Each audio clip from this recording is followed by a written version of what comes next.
Before we get started, ladies and gentlemen, I just want to tell you about one of my favorite podcasts on WDET. It's called The Beginning of the End, and it's hosted by Alex Trajano. And The Beginning of the End is a show about when, how, and why things end. From the end of living in the closet to stealing a plane to get your entire family out of Vietnam. Whoa. We have new episodes in the works, but you can listen to season 1 right now. Go to beginningoftheend.org. From WDET in Detroit, this is Twisted Storytellers. I am your curator and host, Satori Shakur. I come from a long line of storytellers, old black women from the South, Alabama, Mississippi, Arkansas, who told stories to teach, to warn, to entertain. To me, human and story are synonymous. Good evening. I called Dwight Stackhouse to invite him to tell a story at the Secret Society of Twisted Storytellers, and the first thing that just stopped me in my tracks over the little iPhone was his voice. His voice is just so irresistibly engaging. It's just made of all of these melodious tones of a great storyteller, of a mountaintop speaker.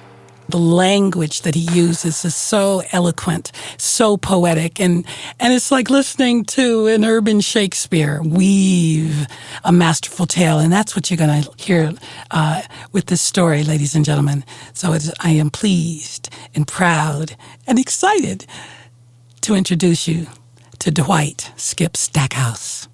Standing before you is a 69-year-old mama's boy.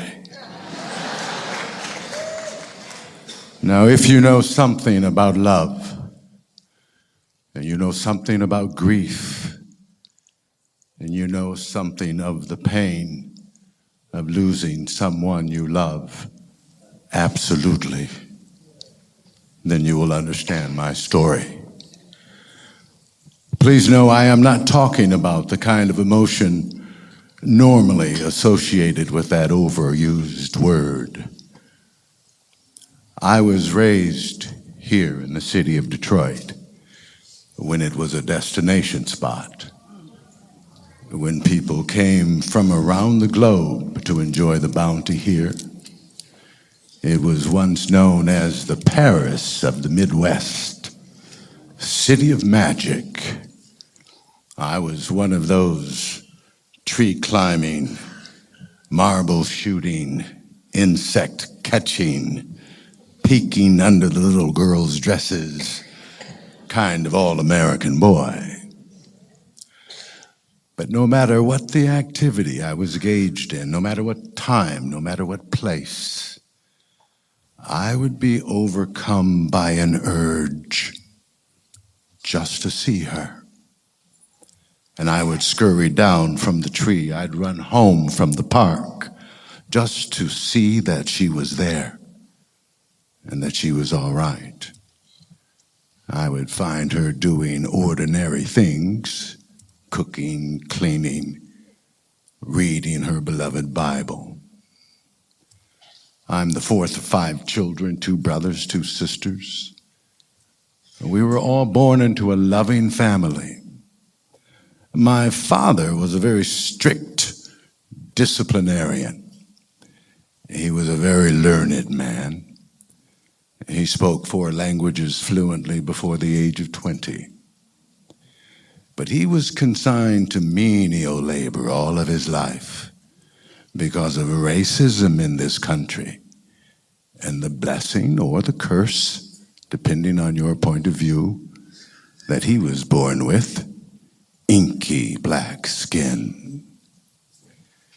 He wanted his children to be something, to be somebody. And so he insisted on education and made us read the classics and delve into the arts. I did this, we all did this. But I preferred my mother's ways.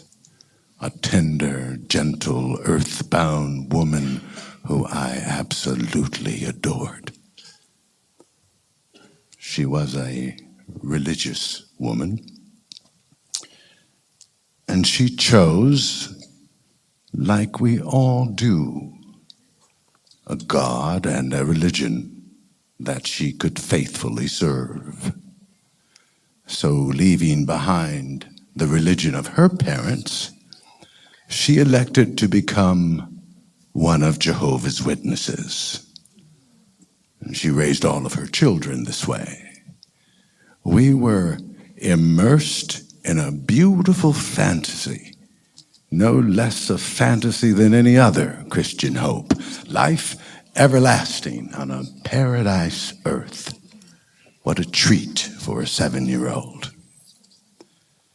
She wanted, perhaps as much as anything, for one of her sons to be a minister. And there was little chance of that with her youngest son. He was born fearless and ruled the streets. Her first child was born beautiful and ruled women of the same. I, on the other hand, was born without the beauty, without the brawn. I was born loving her, needing her. And so, from a little boy around the age of 7, I would study the Bible with her and immerse myself in the teachings of her religion and her God. And by the age of 20, I had become an ordained Christian minister. I took a wife. We bore 2 beautiful sons. I had become all she ever wanted me to be. Now, please understand, there's no sacrifice here, because if she was happy, I was happy. My mother was too lovely for the world around her. Pretty twice, her mother would say.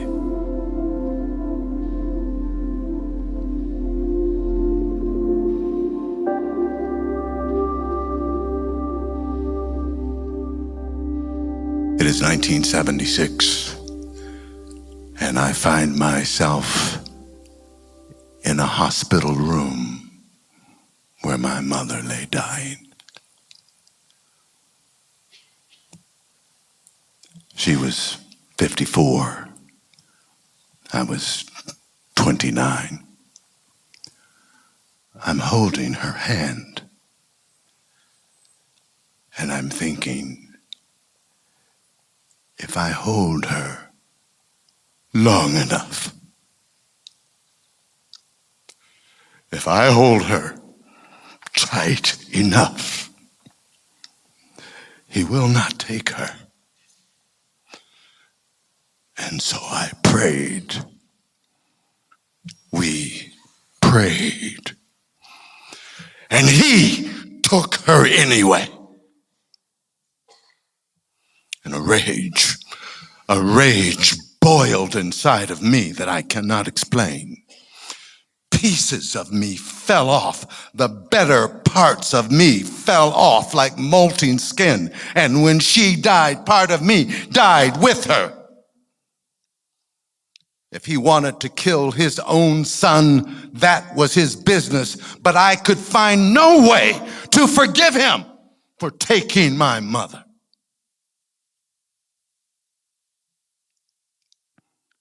And in the middle of the psychosis, I began to plot and hate him. But not just him. I hated anyone who was indifferent to her passing. How could you go on? Why are you here when she is not?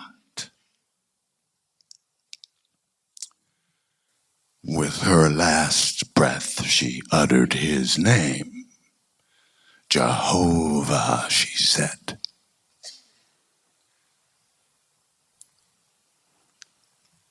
I wanted to kill something, anyone. But I could barely stand. I had no weapons. I had no power. But in the psychosis, I thought, sin. I could sin. But at the age of 29, I knew nothing about sin. When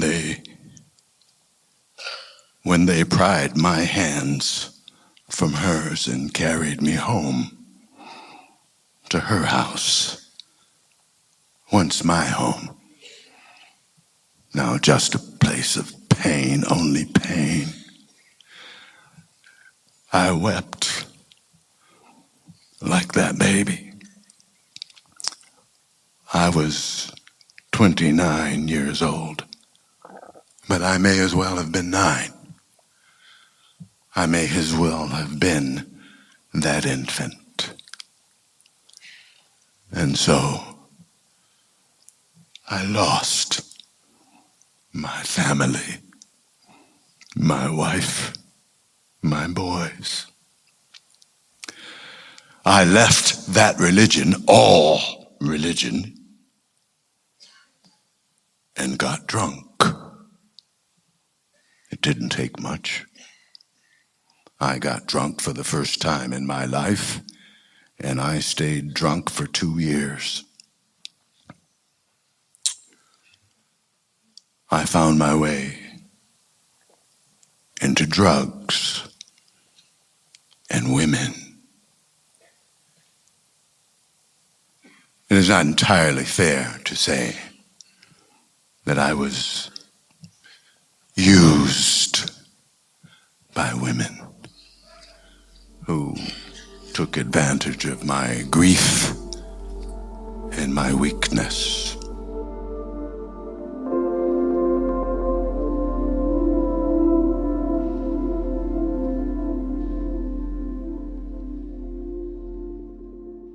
I thought the ministry was very much like theater.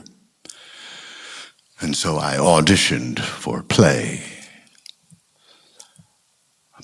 called The Amen Corner, written by the famous writer James Baldwin. And as luck would have it, I got cast in the play.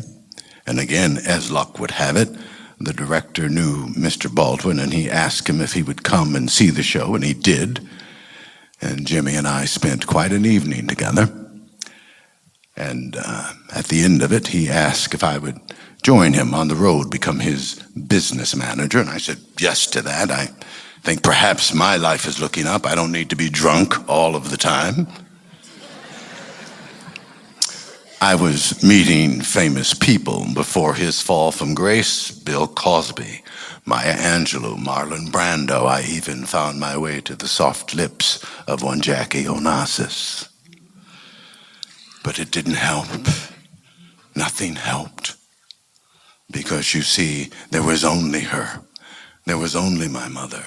And there was no sound of life. There was no hope of heaven. There was no vision, no promise, no memory of wife or child. Nothing could take her place. Eventually I found a woman in Boston, and we settled down, which led to me selling cars, which led to selling drugs, which led to immersing myself in the world of cocaine. And soon I was introduced to the evil cousin of cocaine, a loathsome alchemy called crack. And soon I was homeless. I remember walking the streets one night, one very cold January night, and there was someone following me. I could see in the reflections of the windows as I walked below the street lights. A crusty old fellow, filthy from head to toe. And so I turned to confront him. only to discover that it was me. The glare in the window, those reflections, were me. Where had my mother's little boy gone? And what would she do if she could see me now? I trudged on in that cold until the sun came up, and I heard in the distance the sound of a joyful noise. And I followed that sound and found myself at the bottom of 8 grand stone steps that were protecting 2 large wooden doors of a Gothic church. And I found the courage, actually the cold, ushered me in. And I startled nearly to death the first person to see me, being as I was a filthy collection of frozen fluids, mucus, tears, ice, and snow. But he found his Samaritan self, and he fed me. And he warmed me. And he asked me to stay for the afternoon prayer. I declined. He allowed me to survive that night. But I went directly from that church to the crack house, doing what crack addicts do. I simply wanted to die. She's gone. I have no reason to be here. And later, going from homeless shelter to homeless shelter, I found a hovel. And I thought, this will be the night. I'll go tonight.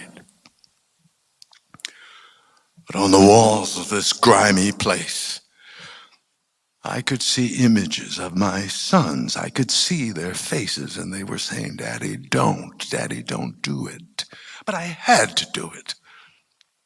I couldn't find my way. I simply couldn't go on. I thought, I'll write to them. I'll let them know what has happened to their father. They had at least a right to know, but I could not find pencil and paper. But among my few belongings, I still had the tape recorder that I used to tape Mr. Baldwin's lectures, and I taped over one of his lectures. And I would swear to you, I never prayed to him, the traitor that took my mother. But I still have this tape. And I am saying on this tape, oh God, help me. Help me. Help me. And I fall asleep. Eternal sleep, I hope. But I awaken in the morning. I have no place to go and nothing to do. So I head out into the cold because, you see, at this point, only the ice, the cold, the wind can tolerate me. I head back to the bar where I had been the king of the drug dealers. But I'm too embarrassed now to even be there. So I leave. I go 2-3 doors down the road to a greasy spoon. I should not have been sleepy, but I was. And I found myself nodding on the counter there, looking over the menu as if I could afford to buy a cup of coffee. And I look up in the doorway, and I see a figure standing there, dressed in dark clothing. The demons have come for me, I suppose. It is time I'm done. I have quit. But the figure has a gentle countenance, and he comes gently towards me. and he taps me on my shoulder, and he has the visage of an angel. And I look up. It is my younger brother who has ruled the streets of Detroit. He has found me in the streets of Boston. And I wept like a baby. And my brother said to me, he said without ridicule and without condemnation, my brother said to me, "Skipper, let's go home." I don't look back on Boston. I don't look back on that 15-year saga.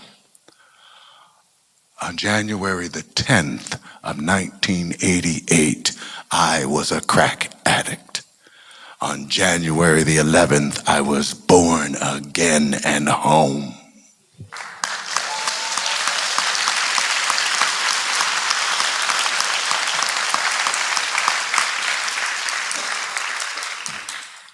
I think often of my mother's metaphorical milk. I think of that love she poured into all of her children, without whom I would not be here today. Now, I cannot explain to you any more than I have in the time that I have what all of that has meant to me. But I can tell you this. My mother is buried somewhere in the city of Detroit. I don't know where. I have no wish to know. I cannot go there. If I do, I become crippled by uncontrolled tears. But I see her in my mind's eye as she looked 50, 60 years ago. And I am a boy longing to see her and who misses her at a level I simply cannot describe.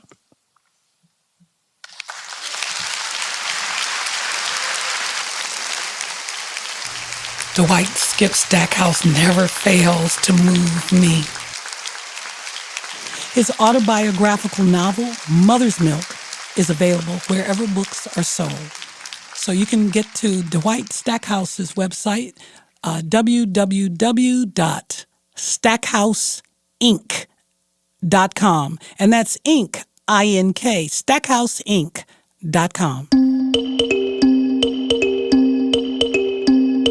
Thanks for listening to Twisted Storytellers, a production of WDET, produced by Zach Rosen, sound design and mixed by Sam Bobian, executive producer Alex Trajano.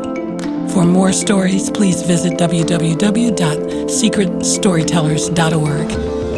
The music that you heard in today's podcast comes as a courtesy from our friends at Ghostly Songs. We want you to go to iTunes. Tell us what you thought about the story. Did you like it? Did it move you, touch you, inspire? Did it make you mad? Did it make you glad? We want to hear about it. Go to the iTunes store, put Twisted Storytellers in the search engine, and write a review.